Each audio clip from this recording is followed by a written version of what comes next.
the day my parents found me. My brother Daniel was worried that my adopted sister Lily would take over the family's affections, so he locked me in the basement and starved me for 3 days. He wanted me to understand that I was not to be trifled with, so I wouldn't dare do anything to Lily. I had been having a hard time before. I was skinny as a rake. After hearing those words, I just buried my head in fear. My parents said behind my back that I don't feel like a daughter in this family. I'm not as decent as Lily. They even regretted recognizing me. At that moment, Ethan appeared, standing in front of me to protect me. Nina, I'm different from others. Since I've chosen you, I will always be good to you. From that moment on, my heart quietly stopped for him. When I turned 22, I married Lily. Lily married James, the prince of the Beijing Circle. I was going to marry Ethan, but I never thought that just a week before the wedding, I would overhear Ethan talking to his brother. Are you really going to marry Nina? Everyone knows you've liked Lily for years.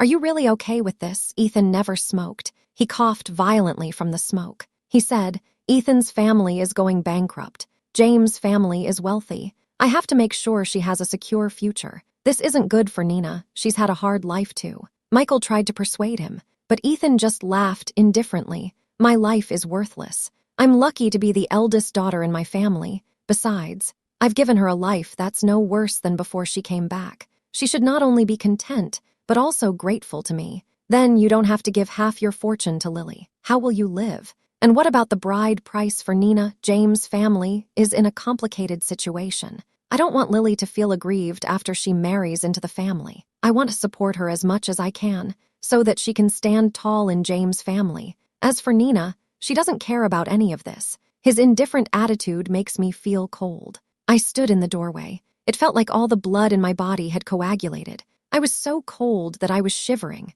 The clothes in my hands suddenly fell to the ground. The sound startled the people in the room. Ethan opened the door and saw it was me. He frowned immediately. With a cold tone, he asked, "Why are you here?" Michael saw that there was something wrong with Ethan. He gently patted his back to remind him. Then he asked me gently, "Nina, when did you get here? Why didn't you knock?" I looked at Ethan. His expression was serious. His eyes were cold. I couldn't help but feel a pang of sadness in my heart.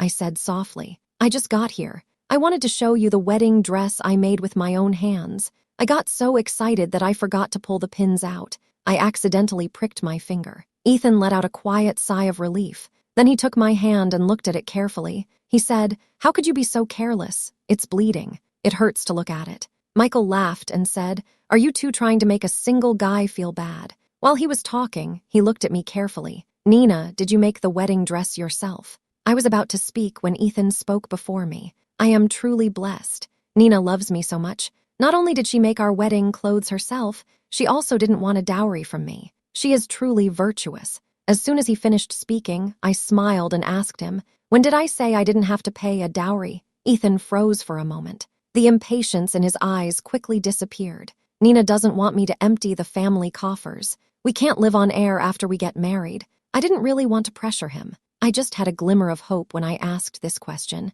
I was hoping he would give me a clear answer, so that when I heard that he would give Lily half of his assets, I could find some consolation in my shock and disappointment. But he didn't. I lowered my head and silently shook my head. This is the person I have been in love with since I was 18. He was the only support I had throughout my youth. He was my safe haven when I returned home. He was the partner I loved for 4 years. He was also the person I was looking forward to marrying. Ethan did not notice my change in mood. He continued to act as if he loved me very much. He took me to treat my wound. Michael had just left not long ago. The servant knocked on the door and said, "Young master, Miss Lily is here." Ethan's hand, which was applying medicine to me, suddenly stopped. He looked up. His eyes were full of joy that he couldn't hide. He asked, "Really, when did she arrive? Why didn't you tell me earlier?" He asked 3 questions in a row, all happily. Then he let go of my hand. He turned and walked towards the door. When he reached the door, he suddenly turned around.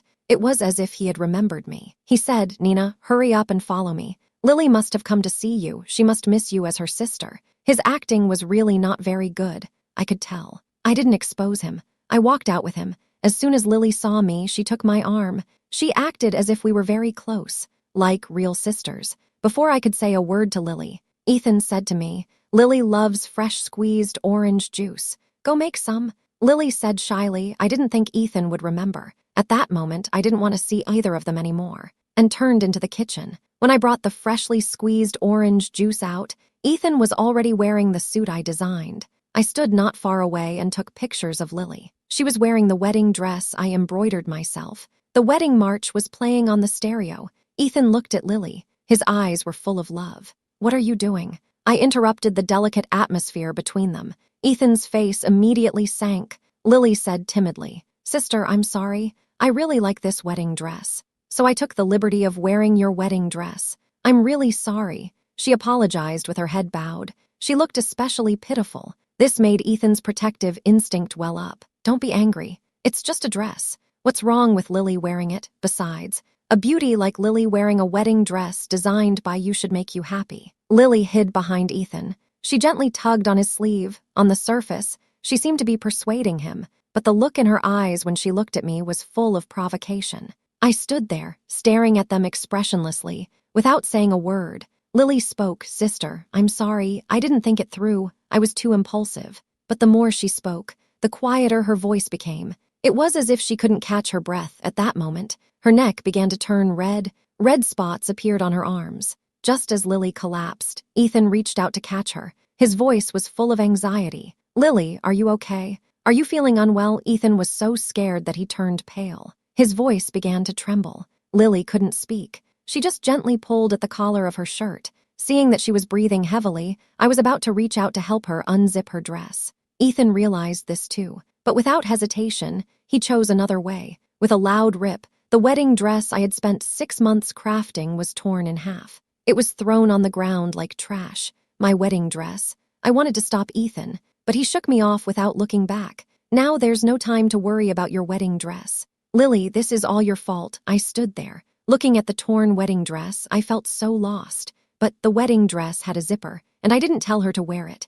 I was about to explain, when someone grabbed my hair from behind. I fell to the ground. "What did you do to my sister?" It was Daniel who spoke. I wasn't sure how much he'd seen or heard. Ethan quickly picked up Lily and walked towards the door. "I took Lily to the hospital. I'll leave you in charge here. Let her remember." "Mrs. Ethan, this position is not an easy one to fill." I wanted to follow him, but Daniel held me back. He nodded. Then he stared at me coldly and said, "You really have forgotten your past. It seems that the previous lesson was not profound enough." I looked at his gloomy eyes. My heart trembled with fear. I was 16 when my family found me, apart from my parents. The first person I saw was Daniel. However, in him, I didn't feel the joy of being reunited with my family. As soon as he saw me, he grabbed me by the hair and pushed me into the basement. He said, "People like you deserve to be in the basement." I fell and hurt myself all over. But the inferiority complex I had developed since childhood made me immediately sniff my clothes. In the countryside, I got up early every day to help my foster parents feed the pigs. I was also used as a servant by my younger brother. I was also beaten by them. Later, I found out that I wasn't their biological child. I was so happy. I could finally get away from them. They had wanted me to be their child bride, but it didn't work out. If I'd known that, I would have enjoyed it more. My foster father showed his yellow teeth. He kept mumbling. He had been a weakling since childhood. I didn't dare to fight back, even though I already knew that my real parents were very powerful. I washed myself clean and put on the only set of clothes with only 3 patches. I looked down at the washed-out clothes. They still smelled faintly of soap powder. I was about to whisper, "I'm not dirty. I've already washed myself." But Daniel kicked me again and again. "Don't think that just because you've been found. You're now the precious daughter of the family. I'll tell you this. I call the shots in this family. As long as I'm here, you'll never bully Lily." Daniel was 2 years older than me. He was strong, and he was also very dominant. It was only then that I really understood. The affection I had hoped for never came. Instead, it felt like I had jumped from one predicament to another. Was it because of Lily? But I didn't even know who Lily was. Daniel couldn't help laughing when he heard me say that. "It's okay if you haven't met her. The point is to let you know, don't mess with her. She's our little princess who takes care of the family." He locked me in the basement for 3 whole days. He didn't give me anything to eat or drink, and when he had time, he would beat me. I was already 16 years old, but because of chronic malnutrition, I was stunted in my growth. I was skinny and small. I looked dry and brittle. After those 3 days, I was even more emaciated. I looked both haggard and weak. From that day on, I was especially afraid of Daniel. and obeyed Lily's every command. Living in this cautious way, I finally met someone who could save me. But reality told me that light did not belong to me. It was just a faint glimmer of light that he happened to give me while warming someone else. Daniel grabbed my hair and dragged me all the way downstairs. He didn't care if my arms and legs were bruised from the impact on the stairs. When we got downstairs, I had bruises all over my body. I was kneeling on the floor. He hit me hard with his cane. He questioned me. "Do you think you can do whatever you like because you have someone backing you up? How dare you hurt Lily?" Every time Daniel said something, I got a beating. Sometimes it was on the back. Sometimes it was on the palm of my hand. Sometimes it was on my face. Daniel stopped only after Ethan called, asking me to give Lily a blood transfusion. At that time, I was covered in bruises. My mouth still tasted of blood. Lily had an asthma attack triggered by an allergy. It wasn't serious, but Ethan was worried. I took Lily for a full-body checkup. It turned out that she was anemic, although she wasn't in a serious condition that required a blood transfusion. But Ethan insisted that I give her a blood transfusion. The purpose was just to punish me. He knew that I had always had severe anemia. I tried to explain the situation, but he interrupted me directly. He said, "The doctor said, your asthma is caused by animal hair. It's because of the dog you keep." I was stunned. I did keep a small terrier named Max. However, I had mostly made this wedding dress at school. I only took it out of the house today. Max had already been fostered at a pet shop for half a month. Someone cleaned the house every day. How could there be dog hair? Ethan didn't listen to my explanation at all. He took me straight to the blood transfusion room. He'd already had the dog disposed of. "I advise you not to go looking for it. Otherwise, don't blame him for being ruthless." I tried hard to break free from him. "Let go of me. Max is innocent. This has nothing to do with Max." Ethan's face was a frighteningly cold shade of gray. "It's just a dog. You even named it Max. Just get rid of it. Give me back my Max." I shook his hand off. There was a loud crack. I just shook his hand off. He immediately slapped me hard. I froze. My tears wouldn't stop flowing. I looked into his cold eyes. I felt the whole world spinning. My whole body ached. I couldn't hear what Ethan was saying anymore. My ears were buzzing. Suddenly, I felt warm liquid running down my face. I reached out to feel it. My hands were full of blood. I realized that my eardrum had been pierced. Immediately after that, I lost consciousness. I fell to the ground. I thought that was the end of it. But when I woke up, I noticed that there were still needle marks from the blood extraction on my arm. What's worse is that I actually missed the graduation defense. I asked the doctor. I just fainted. How could it have made me unconscious for 3 whole days? The doctor told me. Ethan had someone give me a sleeping pill. I don't understand why he did that. After all, he already got what he wanted later. My supervisor told me Lily's graduation project was actually the wedding dress I designed. I finally understood how deep Ethan's feelings for Lily were, deep enough to do whatever he could for her, regardless of right or wrong. Lily and I were in the same class. We both studied fashion design. She didn't have any premarital anxiety. She came because of my design. When I found her, she was hugging a cat and flirting with Ethan. "No way. I just love this kitten. I want to keep it." Ethan smiled helplessly. "Okay, you can keep it. When you don't want it anymore, you can let me keep it." "Okay," Lily nodded. Her eyes glanced at the door. "Ethan, my brother, go check on my sister. Isn't she next door?" Ethan's face immediately turned ugly, as if the mere mention of me made him unhappy. "What's there to see her for? She's fine. She's put you through so much. She should learn a lesson too." I saw Lily's mouth turn up. A smug smile appeared on her face. I understood that she had deliberately asked that question. I didn't push the door in and argue with them. Instead, I simply checked out of the hospital and left. After I was discharged, I went to look for Max, but I couldn't find her. Lily sent me a message saying, "This kind of mongrel is probably caught and disposed of, just like you. What comes from the trash will eventually go back to the trash. It's lucky for it to be disposed of." Then, she sent a photo of her and Ethan leaning close together. In the photo, Ethan's collarbone was covered in intimate marks. I didn't reply to her, but Lily didn't give up. She said again, "Come to the hospital, I have a present for you." I knew she wouldn't give me any presents, she would only show me some harsh reality. But this was exactly the courage I needed when I left. I stood in front of Lily's hospital room. I saw my father and mother comforting her with a worried look on their faces. "I really am fine. You don't need to come visit me every day." I was a little surprised to hear Lily's words. It had been a long time since this happened. My parents had never asked me about it, and never visited me. Even though Lily and I were in the next room, I thought they didn't know about it. In fact, they deliberately avoided seeing me. My heart ached. I laughed at myself, feeling quite pathetic. My father and mother smiled and reassured me that it was fine. Then they looked at Ethan with a worried expression and asked Ethan about Nina. My father and mother heard him say, "Uncle and Aunt, don't worry about her. My parents don't know about this, and they won't be told." They let out a sigh of relief and nodded. Lily said from the side, "Parents, I told you Ethan wouldn't blab." Before, when I was told to lock Nina in the basement, it was still Ethan who told me, "You see, this method works pretty well, right?" At that moment, I felt the whole world collapse, as if I had been struck by lightning. I felt like I was falling apart. My spirit, my heart, my love, all of it shattered at that moment. Only then did I realize that this was the gift Lily had intended for me. My biological parents had no feelings for me. My brother didn't care about me. My only support in this family was also false. It was all a carefully planned scheme. Ethan was just waiting for me to fall into the trap he had set. The people in the house were still talking and laughing. No one noticed that I was standing in the doorway, wiping away my tears. Then I turned resolutely and left. I gave up the name Nina. I gave myself a new identity. Before I left, I cleaned out all the things in the house that belonged to me. I cut up the wedding dress that had been torn to shreds. I destroyed it completely. There was no maid of honor. Nina was gone. No one would notify Ethan.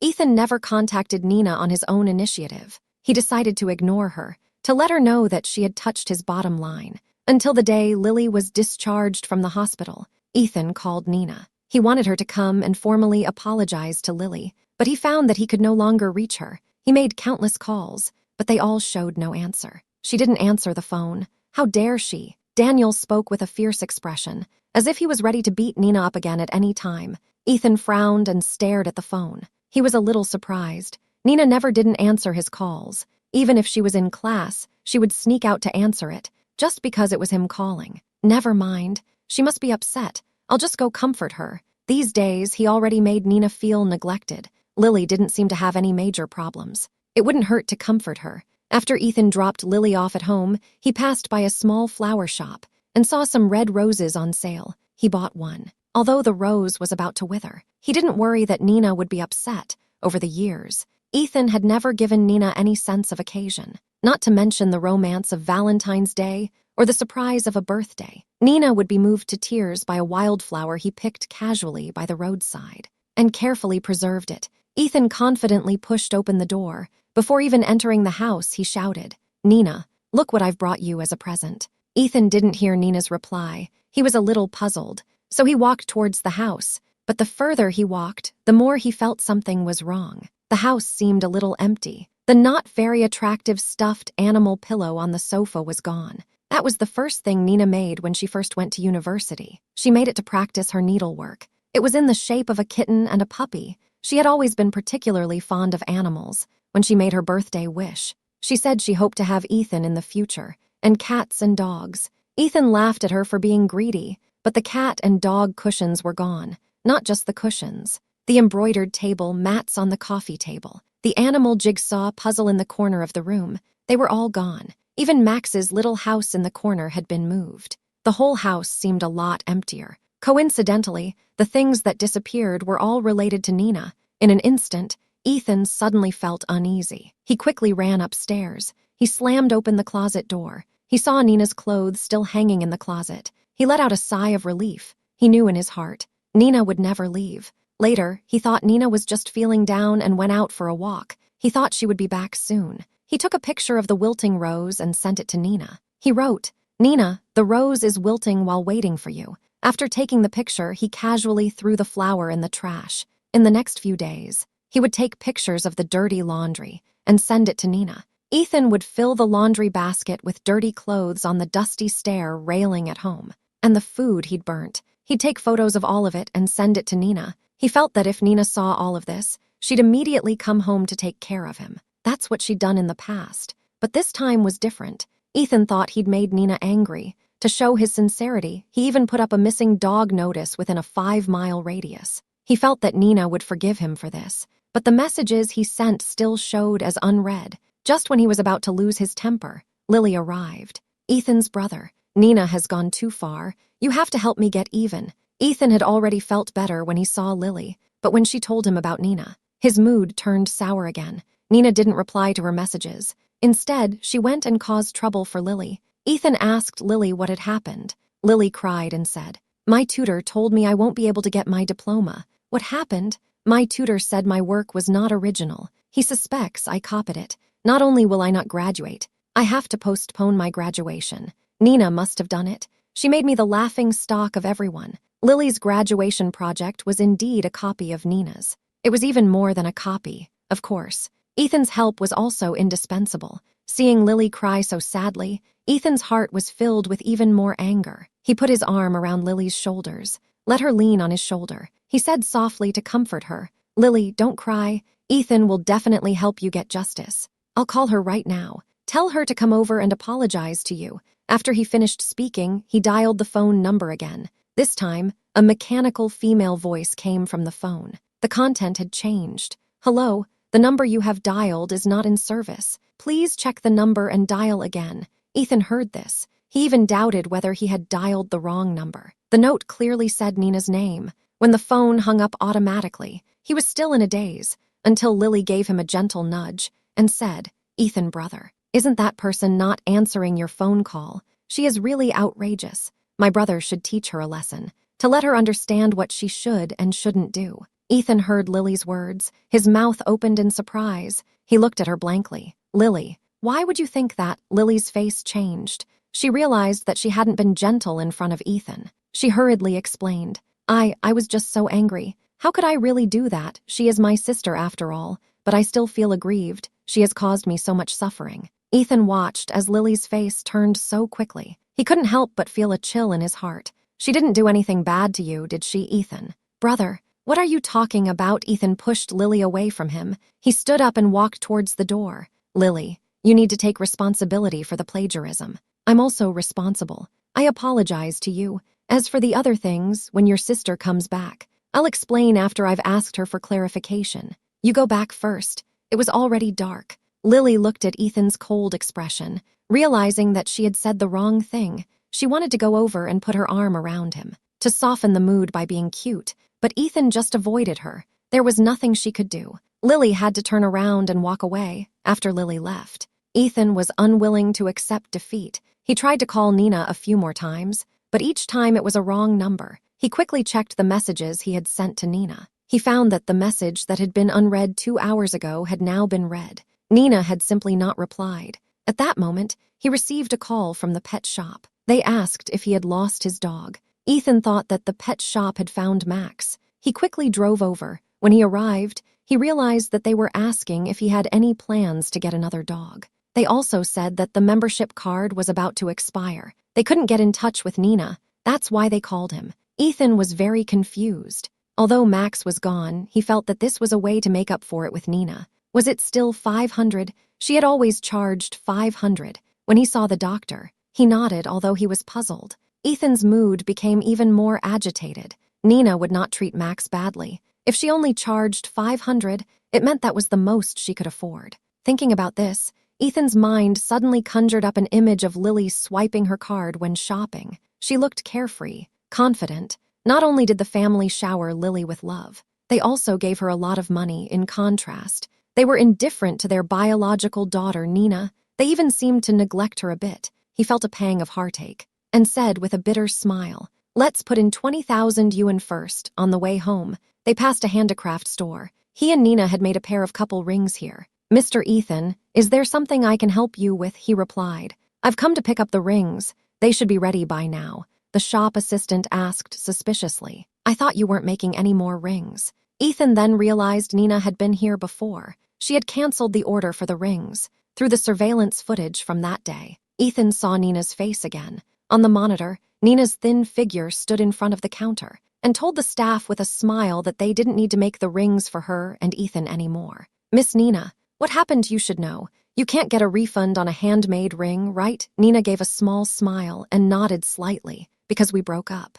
So we don't need them anymore." Her voice was very soft, as if it were a gust of wind. It could drift away at any time. Ethan stood still, slowly recalling the strange things that had happened over the past few days. Then he drove home. As if to prove Nina wrong, He opened the closet again. When he saw Nina's clothes, he whispered, "You're lying to me. You're lying to me." But when he looked more closely, he realized that all the clothes Nina had left were gifts from Ethan and the family, the cheap stuff she had bought herself. She had taken it all with her. She came empty-handed, and she left empty-handed. The wedding was approaching, but the bride was gone. Ethan hurriedly informed the parents of both sides. As soon as Ethan's parents heard the news, they rushed over. After confirming the news, they were furious. They started shouting at Ethan, "The post has already been sent. Look at what you've done. We were hoping that your marriage would help Ethan's family tide over the difficult times. Now look, the whole city is laughing at us." Ethan kept his head down and didn't say a word.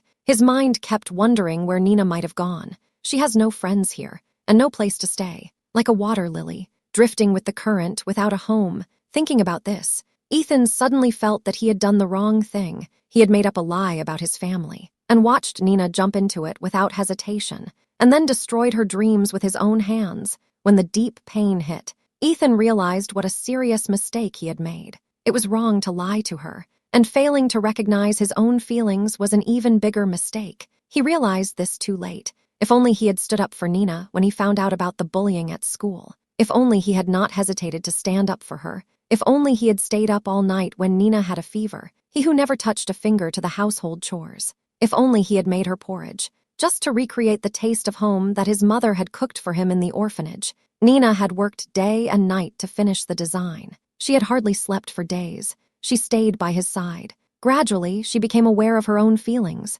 Perhaps all of this could have been avoided. When my parents arrived, Lily and Daniel also came along. After my parents understood the situation, they started talking. Then just don't have the wedding. Ethan's family is in a terrible situation right now. It's already very difficult to be able to marry into the family. Besides, the family will soon marry into the James family and ask them to give up this family that is about to flourish. They definitely won't want to. Don't worry, mother-in-law. Let's talk about this again. Ethan's parents said to my parents with a smile. Our Ethan and your Lily Daniel have grown up together since childhood. Their relationship has always been very good. Ethan understood that his parents were playing on emotions, but he didn't take the bait. He just kept his head down. Next to him, Lily spoke. Uncle and aunt, don't worry. This is all my sister's fault. She's the one who's inconsiderate. She's put both sets of parents in a difficult position. When she gets back, you can do whatever you want. Just don't let it affect our relationship. When Ethan heard this, he immediately looked up at her. His eyes were red and scary. Do you still consider her your sister? Oh, she's not your sister. She's the real daughter in the family, and you're a fake. How can you call her sister? You don't deserve to. You're the one who took everything from her. Ethan saw Lily for what she really was. He pointed out her hypocrisy. Everyone present was shocked. Even Ethan himself was surprised that he defended Nina so strongly. You're being unreasonable. This is so disappointing. My father and mother's faces went from red to white. In the end, they left angrily. This meeting was very unpleasant. Ethan's parents were so angry they wanted to hit Ethan, but he ignored them. He got up and walked straight to the study. Before leaving, he said one thing. Ethan's family will not collapse. He is not a rich boy who does nothing. He has been running his own business for many years. Because of this, he could calmly face the bankruptcy of Ethan's family. He just didn't tell Nina about it, because this was a promise he made to Lily, to give her half of his inheritance. But no one knew. The protagonist of their conversation was currently basking on a beach on the other side of the ocean. The sea breeze carried the salty smell of the ocean and a few grains of sand. It made Max sneeze uncontrollably. I watched Max digging a hole there, and can't help but laugh at him. Stupid dog. Go home and wait for your bath. At that moment, the man lying on the deck chair next to him spoke. My dog. Don't you worry about it. I glared at him angrily and said, this is my dog if you call him. Will he go with you? As soon as he finished speaking, he called Max's name. The stupid dog actually ran towards him with its tail wagging. The jerky in your hand. If you're so capable, just throw it away. I've been in Paris for a month now. At first, I didn't realize that James was my neighbor. When I first arrived in Paris, I was so busy. I explained to my tutor why I missed the defense. Luckily, there was a second chance. I showed the teachers my work together with Lily's and provided my own design drafts, from the initial design concept to each manuscript. Every step proved that Lily had plagiarized my work. Fortunately, my efforts were not in vain. Not only did I pass my defense without a hitch, Lily got what she deserved. She also received an invitation from her mentor. My mentor asked if I would like to go to Paris with her to study. I immediately agreed. After I finished all my business in the country, I finally canceled my cell phone number. I can celebrate with my mentor by cooking a big meal together. The next-door neighbor knocked on my door. He said he could smell a particularly delicious smell. He asked if he could have some. The Chinese people's attraction to food, the reaction, is always surprisingly consistent. My tutor and I heard that the people living next door are also Chinese. We immediately agreed, but as soon as I entered the door, I was pounced on by a big dog with a wagging tail. I took a closer look. I found that it looked very similar to Max, the dog I had lost before. I tried to call out, "Max." He immediately responded, "Woof." He immediately licked me with his big, drooling tongue. This reaction. It really is Max. I pried open his mouth and noticed that he was missing a tooth in the same place as Max's. This confirmed it. He was Max. I looked up at the man standing in front of me. He said to me, "Signorina, in Italy, it is also illegal to harass a dog."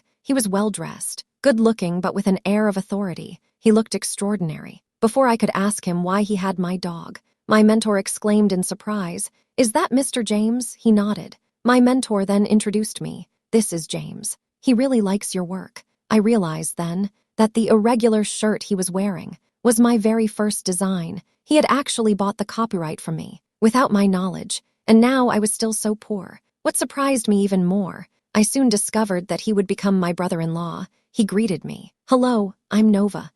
Nova, it's a fitting name for you." I was surprised by his reaction, but because of our status, I didn't say anything more. James didn't mention my real name. He just said, "Come in. Dinner's ready." Then he said, "Max, let's go." That was it. I watched Max, whom I had raised since he was a puppy, obediently follow him away. His tail was wagging like a propeller. Later, Max would always come to me on his own and held the leash so I could take him for a walk. Except that James was always there. I asked James about Max, but he pretended not to know. He said, "This is obviously my dog. Fine, now he's your dog. But before, he was mine." I pressed on. He just told me to leave. But the next day, he acted as if nothing had happened. He went for a walk with me as usual. James and I gradually became familiar with each other. "You're not even asking my real name." James looks at me, as if I'm a bit slow. "Isn't it, Nina?" His frankness leaves me speechless. I stammer, He interrupts me. "It's okay, don't force yourself. I'm not going to press you.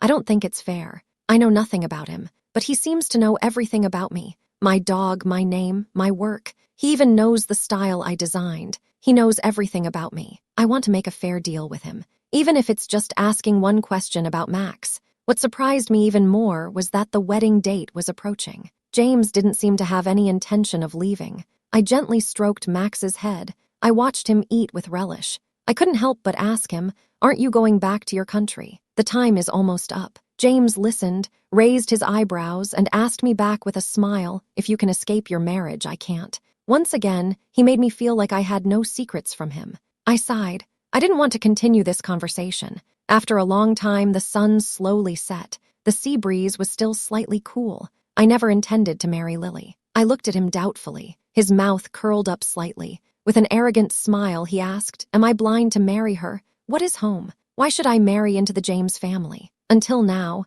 I have truly appreciated what others have said about James being like a prince. My family only said at the beginning that they wanted to marry off their daughter, but they didn't tell me which ones specifically. How was I supposed to know that the fake one could still be brought out again? He suddenly leaned in close to me, staring straight into my eyes. I was stunned by his words. "What do you mean by that?" I wanted to avoid it, but James's hand was pressing on the back of my head. He wouldn't let me go back. "The child you picked up at the cemetery in the western suburbs. The chubby boy you always protected at the orphanage. The friend who always shared his food with you. Do you remember?" His words reminded me of my childhood.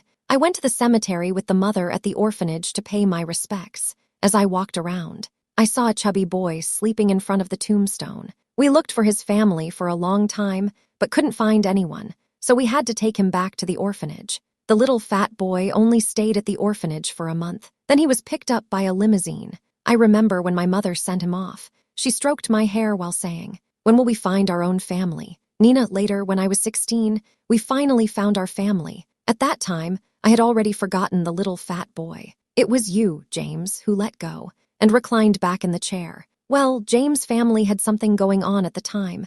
After my parents found out I was in an orphanage, they couldn't take me back. I looked at him. I couldn't help but laugh. You were so timid when you were little. Now you've become so assertive. I was referring to the fact that he had taken my dog and wouldn't give it back to me, but it seems he misunderstood. He raised his eyelids and looked at me lazily. Then he said slowly, "I've been patient enough. Otherwise, I wouldn't have played the stranger game with you for so long." His eyes were sharp, and a hint of a smile. My heart suddenly started racing when I looked at him. I quickly looked away. James never mentioned it again. He just stopped asking me to walk the dog with him on the morning of our wedding day. James woke me up early. He took me to the garden and sat down. He turned on his phone and watched the live broadcast. He said, "Come watch the show." Several families were having weddings on the same day. They were all marrying their own daughters. This was a big event. It was definitely worth broadcasting. However, on the day of the wedding, no one from any of the families showed up. Ethan's family knew they wouldn't be able to pick me up.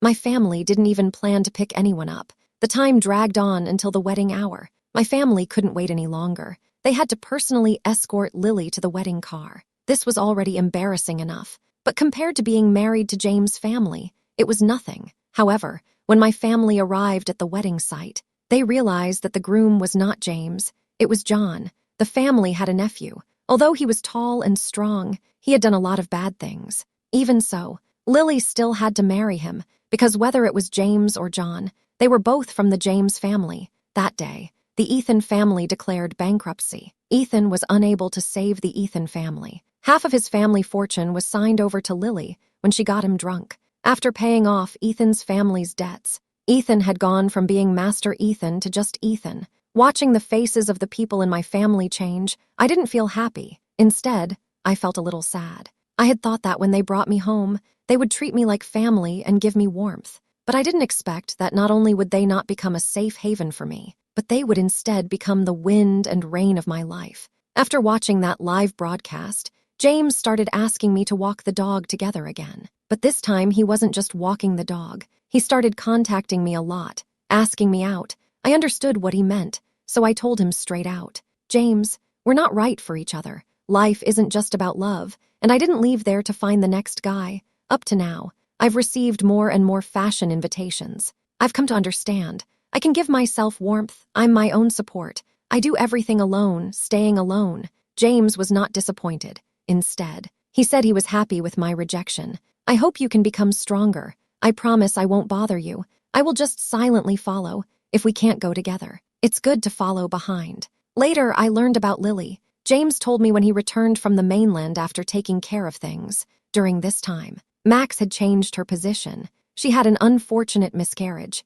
She was now in a mental hospital sent by John. John was always a playful person. He's always been a womanizer. He didn't change after marrying Lily. Lily was spoiled from childhood. She couldn't stand being neglected like that. She went to the club while pregnant. As a result, the drunk John dragged her from the 3rd floor to the 1st floor. She lost the baby. Daniel also broke his ribs and leg. After learning about this, Daniel and John had a fierce conflict. It almost ended with someone's death. As a result, Daniel was sent to prison. My father and mother looked 10 years older overnight. The company's business situation also began to decline. James finished speaking with a sly smile on his face. "The money you have on hand is enough to buy the house at a low price. Do you want my help?" I understood that he wanted to help me vent my anger, but I no longer wanted to have anything to do with my family. The Stray Animal Foundation needs funding every day. My money is crucial to them. I stood up and walked towards the house. I heard James shouting from afar,